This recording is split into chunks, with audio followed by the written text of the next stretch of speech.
Hi, this is Brad Constantine, and this is a podcast recording of the Old Testament. Although this is not an official recording of the Church of Jesus Christ of Latter-day Saints, every effort's been made to be as doctrinally accurate as possible. I'll be using for the text the Joseph Smith translation of the Old Testament, along with many commentaries from general authorities of the Church, BYU professors, Bible scholars, and others. This format will be very detailed, and so if you want a deep analysis of the Old Testament, you come to the right place. Thanks for your attendance. Hi, and welcome back to the Old Testament podcast. This is going to be for 1 Samuel chapter 2. And Hannah prayed and said, My heart rejoiceth in the Lord, mine horn is exalted in the Lord, my mouth is enlarged over mine enemies, because I rejoice in thy salvation. Hebrew for horn used figuratively means power or capacity. There is none holy as the Lord, for there is none beside thee, neither is there any rock like our God. Talk no more so exceeding proudly, let not arrogancy come out of your mouth, for the Lord is a God of knowledge, and by him actions are weighed. The bows of the mighty man are broken, and they that stumbled are girded with strength. They that were full have hired out themselves for bread, and they that were hungry ceased, so that the barren hath borne 7, and she that hath many children is waxed feeble. The Lord killeth and maketh alive, he bringeth down to the grave, and bringeth up. The Lord maketh poor and maketh rich, he bringeth low and lifteth up.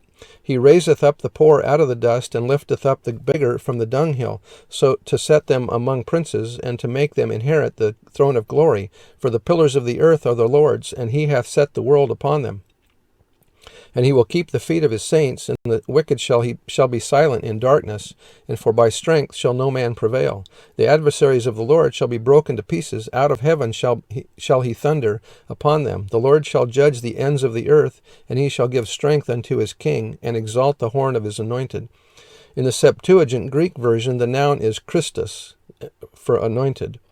When she went to the temple at Shiloh to deliver her son to the Lord by entrusting him to the ministry of the temple under the priest Eli, she prayed a prayer in the form of a song or poem of joyous thanksgiving and praise to the Lord. This poem seems to be the model for the Magnificat, Mary's song of thanksgiving, which she uttered after the conception of the Savior. And that's found in Luke chapter 1, verses 46 to 55. And Elkanah went to Ramah to his house, and the child did minister unto the Lord before Eli the priest. And the youth served the Lord in the presence of Eli the priest. Now the sons of Eli were sons of Belial, meaning they were wicked. They knew not the Lord, and the priest's custom with the people was that when any man offered sacrifice, the priest's servant came while the flesh was in seething or boiling, with a flesh hook and of 3 teeth in his hand. Of these offerings, the portion which legally fell to the priest as his share was the heave leg and wave breast, and this was to receive after the fat portions of the sacrifice had been burned upon the altar. To take the flesh of the sacrificial animal and roast it before this offering had been made was a crime which was equivalent to a robbery of God. Moreover, the priest could not claim any of the flesh which the offerer of the sacrifice boiled for the sacrificial meal, after burning the fat portions upon the altar and giving up the portions which belonged to them, to say nothing of their taking it forcibly out of the pots while it was being boiled. Such conduct as this on the part of the young men, the priest's servants, was a great sin in the sight of the Lord, as they thereby brought the sacrifice of the Lord into contempt. The poor example of the priests caused others in Israel to abhor the offering of the Lord. But these actions were not all, for the sons of Eli seduced women and engaged in adulterous acts at the very door of the tabernacle, evidently by misusing their office of priest to entice the women. Under the law of Moses, willful disobedience to parents was punishable by death, and the parents were obliged to see that the punishment was carried out.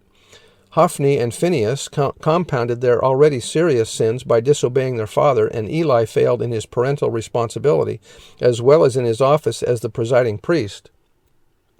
Although he rebuked his sons, he took no action to see that the abomination in his family and at the tabernacle was corrected.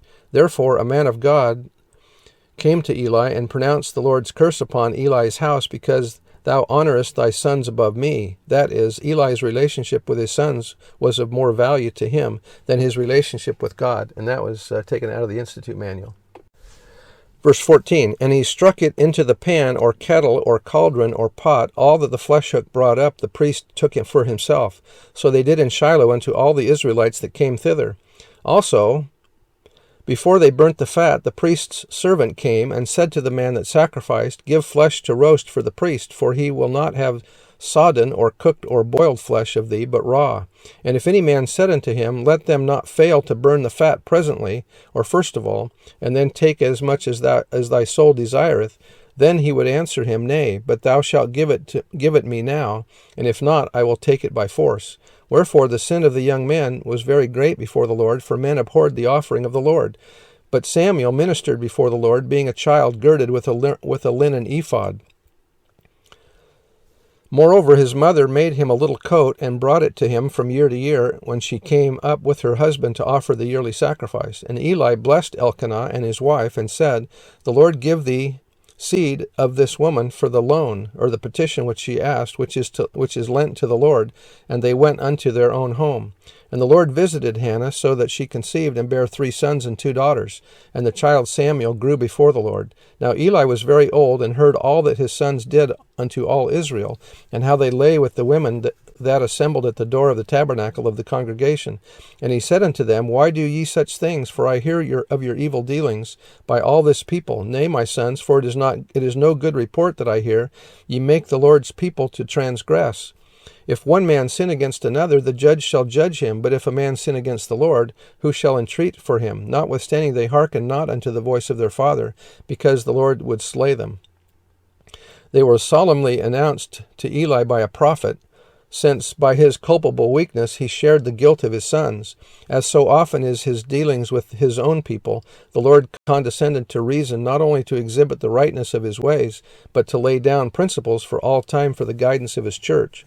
Had he not dealt in special grace with the house of Aaron, he had honored it at the first by special revelation. He had singled it out for the privilege of ministering unto him at the altar, for the still higher function of presenting in the incense the prayers of his people, and for that highest office of wearing of the ephod, or the ephod, in the solemn mediatorial services of the Day of Atonement. Moreover, he had made ample provision for all their wants.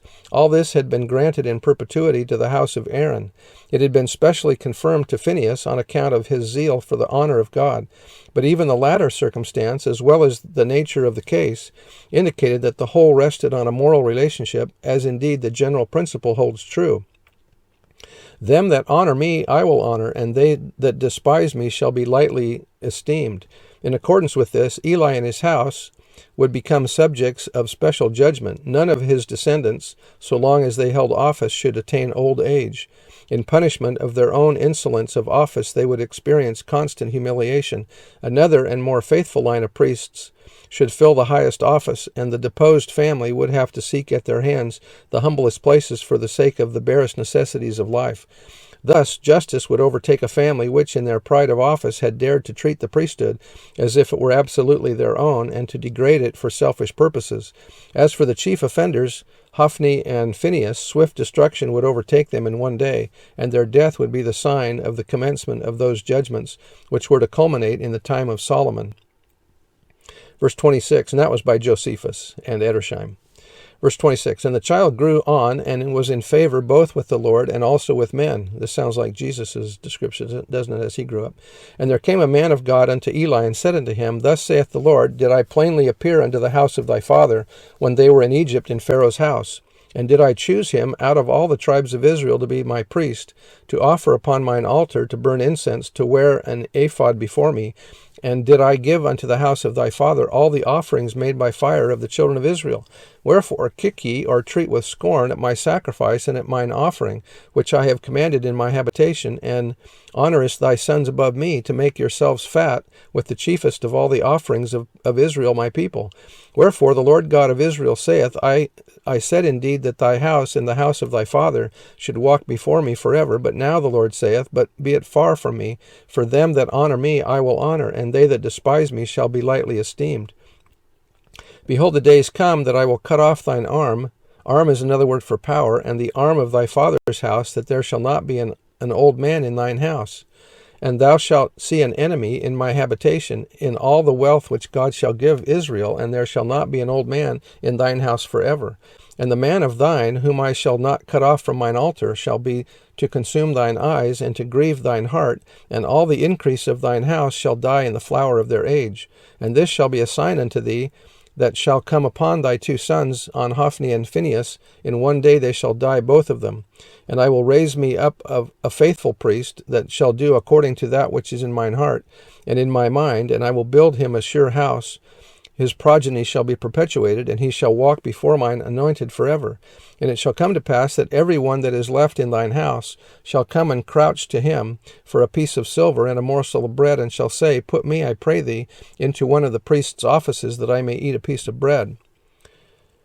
And so that's the end of the chapter, and so we can see that those that defiled the priesthood are going to be punished, and we'll see what happens to them next time. Remember the phrase, many are called but few are chosen. And how do they get chosen? Remember, we have to choose. And so I would study D&C 121, talking about those that are called and chosen. Anyway, that's the end.